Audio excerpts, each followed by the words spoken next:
What's good, everyone? Aggie Coach here. All right, guys. So I'm back, and thank you guys for being so patient.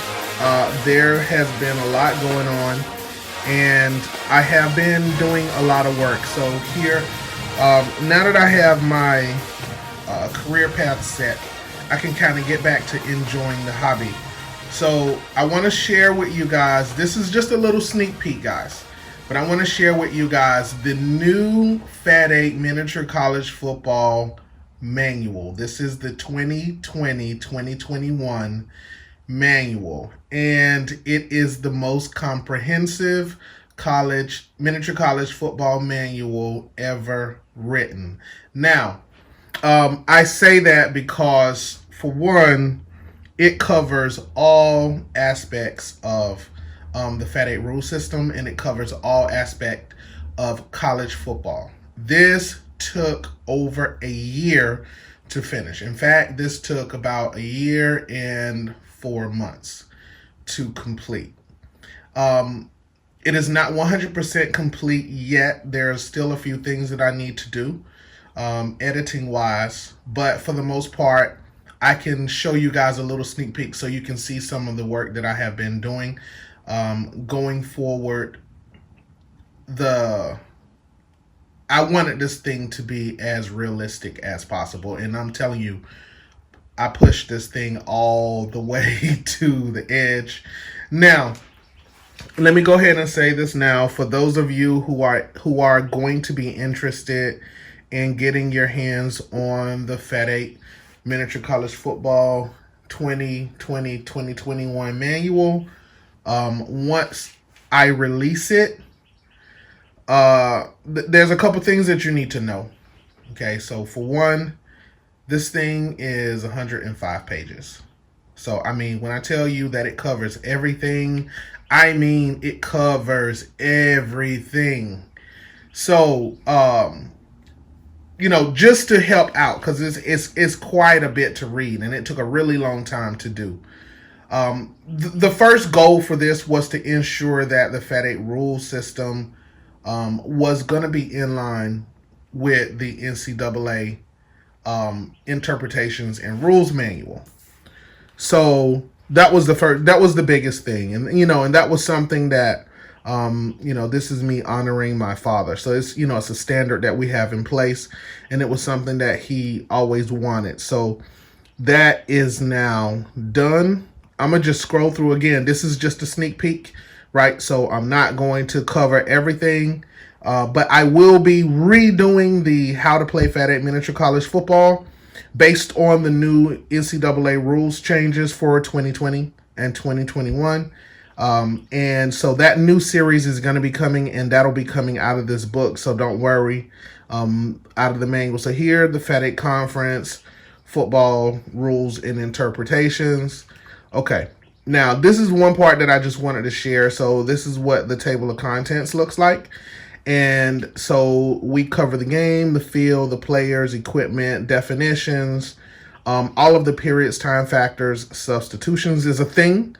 Ball in play, series of downs, how the kicking procedures work. We cover player intelligence. That's a big thing here. You guys got to pay close attention to.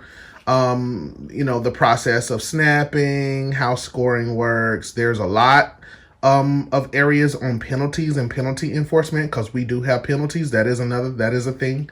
When we get around to the stage where we're having tournaments and that kind of thing, and that is also a thing that's coming. When we get to that stage where like a lot more people are playing, I'll also have procedures and rules in place for instant replay. We will have instant replay.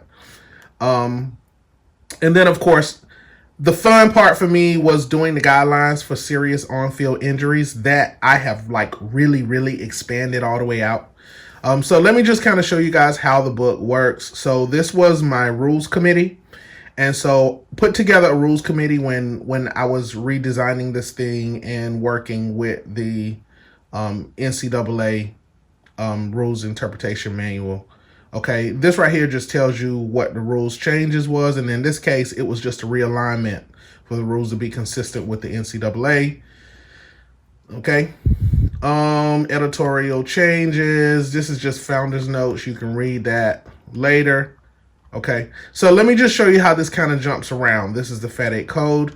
So let me just kind of show you how this jumps around. So in the top, I have the FAT8 quick pages. You can just click on that and that'll take you back to the contents page. So if we want to skip down to injuries, on-field injuries. So you just click that and that'll bring you down to Appendix A, which goes over injuries, how injuries work. So we have basic rules for injuries for those of you who don't really want to go through having a player's helmet come off or having a twisted ankle, or you don't want to go through all of that kind of stuff and you want to just keep playing and play the game much faster. You can just use the basic rules. And if you need to get to the basic rules, it's already linked right here. So you just click on it, boom, and it just skips you right over to definitions. So you can just play the basic rules. If you want to use the advanced rules and have a little bit of fun, you can come over to Appendix A and it will take you through all of the advanced rule. What happens when a player gets shaken up? What happens when a player has a mild injury? So he can have a twisted ankle, he can have a jammed knee, he can have a finger sprain. What happens if he has a bad ankle? A bad injury? What happens if he has a shoulder dislocation? Or like, it really, really drills down, so it's a lot of fun, right? So, and then you always can go right back to the table of contents right there. If you want to know the procedures for kicking, then you just come over here, you click on kicking, and there you go, kicking procedures. That's in Rule 6. And we're going to be going through all of this. And then you can come right over, you can read it right here. It tells you exactly how the procedures work, what free kicks are, how the formations work. The NCAA made a lot of changes to kicking formations.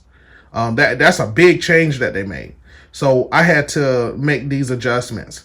So here, and then you can just pop right back over. It's real quick. You can pop right back over. If you want to know about equipment, you can pop over here. What are our rules here? You want to know about equipment, you can come down here and you can see everything from, the pylons. If you need where you want to get fields from, you can pop right over here. You get pylons. Boom, you click on that. I'm going to just say allow. It'll take you out to the internet, and it'll take you, if you're not already on the internet, and then you can pop over and you can look at, see what it might cost you to get pylons. So just a lot of things here that, we can just pop into.